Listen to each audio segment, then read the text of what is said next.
Good morning and welcome to Kulturhuset Stadsteatern in Stockholm and to our press conference announcing the 2023 Right Livelihood Laureates. My name is Ole von Uxkel and I'm the Executive Director of Right Livelihood. And I will do the announcement in English first and then switch to Swedish for a shorter version. Right Livelihood exists to nurture human courage.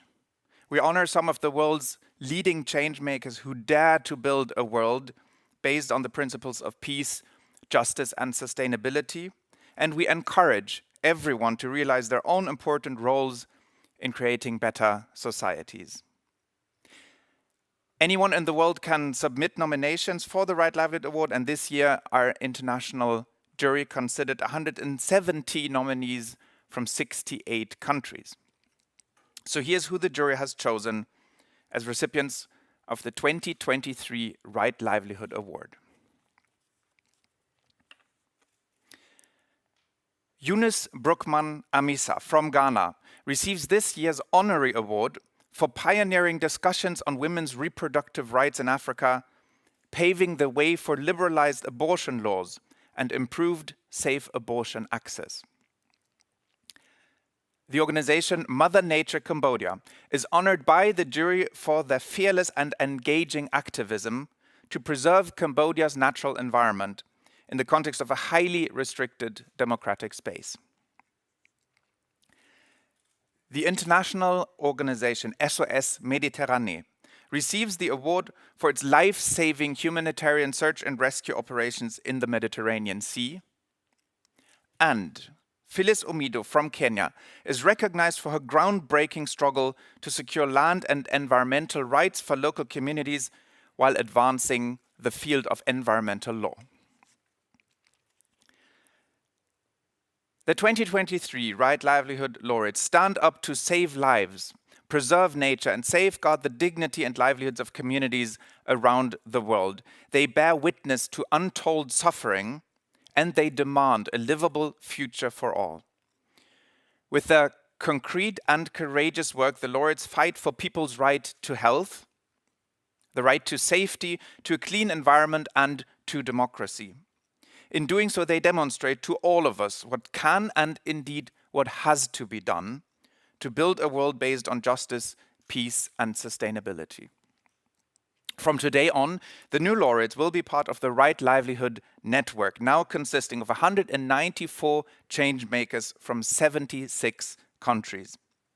The award will strengthen them in their important struggles and demonstrate to people around the world that everyone has the power to create change. So, some more information about the 4 laureates. Eunice Brookman Amisa is a physician from Ghana whose leadership has been instrumental in advancing safe abortion access across Africa. For 3 decades, she has spearheaded high-level advocacy, sensitization programs, and training on women's reproductive rights. Her efforts have successfully united healthcare providers, government officials, lawyers, and activists in support of abortion law reforms in Mozambique, Sierra Leone, Benin, Eswatini, and Kenya, and abortion law implementation in Ghana, Zambia, Malawi, Senegal, Mauritius, and other countries. When Dr. Brookman Amisa began her advocacy, the term abortion was too taboo to mention, let alone champion at high-level fora. Nonetheless, she tirelessly raised the issue to empower women, enhance their autonomy, improve their health, and ultimately create an environment where they can thrive personally and professionally. Dr. Brookman Amisa is a pioneer in the movement for sexual and reproductive health and rights in Africa and beyond, and there are many important organizations and initiatives around the world following in her footsteps. Mother Nature Cambodia is the country's preeminent youth-led environmental rights organization, working on the front lines with local communities to preserve nature and livelihoods, even in the face of a growing government crackdown on civil society activism. Using innovative techniques such as viral videos, training, and the mobilization of young Cambodians nationally and locally, Mother Nature Cambodia has helped highlight and stop environmental violations. For instance, they managed to stop the Chinese-led construction of a hydroelectric dam threatening an indigenous community. And they helped end the largely corrupted business of sand export from the coastal estuaries of Koh Kong, which was destroying the local ecosystem and fishing grounds. Despite the harassment and constant threat of arrest, the organization has stayed the course and continues to campaign fearlessly, highlighting the connection between democracy, human rights, and environmental activism. Mother Nature Cambodia has emerged as a beacon of hope for future generations, fighting for the preservation of nature and human rights in Cambodia. SOS Mediterranean is a European maritime humanitarian organization saving people's lives in the Mediterranean, the world's deadliest migration route. Carrying out search and rescue operations, the organization has brought almost 40,000 people to safety since operations began in 2016. SOS Mediterranean follows a strict legal framework based on maritime law, setting high standards for search and rescue operations and showing that assisting people in distress at sea is a legal obligation.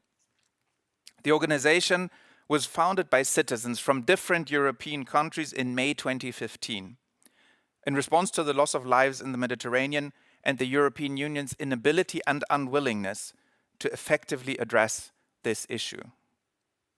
SOS Mediterranean's unwavering commitment to humanity has not only saved lives, but kept the public, European institutions, and national governments acutely aware of the realities of the humanitarian crisis in the Mediterranean Sea. Phyllis Omido is a Kenyan environmental activist leading the battle for justice and health of the Owino Uhuru community that has suffered from lead poisoning ever since a battery smelting plant began operating in their village. Omido's use of litigation, advocacy, and media engagement has led to vital legal precedents, affirming people's right to a clean and healthy environment and the state's responsibility to safeguard it. Thanks to Omido's activism, 17 toxic sites have been closed across Kenya. She's also used her experience to consult the United Nations, leading to a resolution on lead-acid battery recycling in Africa. Determined to spread knowledge on environmental rights far beyond Owino Uhuru, Omido has established a network of 120 grassroots land and environmental defenders across Kenya, Uganda, and Tanzania, empowering and mentoring others to protect their communities. And now I will do a brief presentation of the laureates in Swedish. Right Livelihood-juryn tilldelar Eunice Brookman Amisa från Ghana Right Livelihoods hederspris för hennes banbrytande arbete kring kvinnors reproduktiva rättigheter i Afrika, där hon lagt grunden för liberalare abortlagar och skapat bättre tillgång till säkra aborter. Organisationen Mother Nature Cambodia får priset för sin orädda och engagerade aktivism för att skydda miljön i Kambodja trots ett mycket begränsat demokratiskt utrymme. Den internationella organisationen SOS Mediterranean hedras av juryn för sin humanitära sök- och livsrättningsinsats på Medelhavet. Och Phyllis Omido från Kenya tilldelas priset för sin banbrytande kamp för att säkra människors land- och miljörättigheter samtidigt som hon fört miljörätten framåt. Årets Right Livelihood-pristagare står upp för att rädda liv, för naturen och för att säkra människors värdighet runt om i världen. Pristagarna har bevittnat oändligt lidande och de kräver en framtid som går att leva i för alla. Med sitt konkreta och modiga arbete kämpar pristagarna för människors rätt till hälsa, rätten till säkerhet, till en ren miljö och till demokrati. På så sätt visar de för oss alla vad som kan göras och vad som faktiskt måste göras för att bygga en värld som är baserad på principer av rättvisa, fred och hållbarhet. Tack så mycket. We will have 4 shorter online press conferences this morning with all the 4 new laureates. The first one is starting in a little more than an hour from now, and as a journalist you can register on our website. I will be taking interviews off stage here, so we're not doing questions in this setting. This ends our live stream. We are so excited and happy about the new laureates. A big congratulations even from here once more to them. And we cannot wait to meet them here in Stockholm in 2 months from now. Thank you.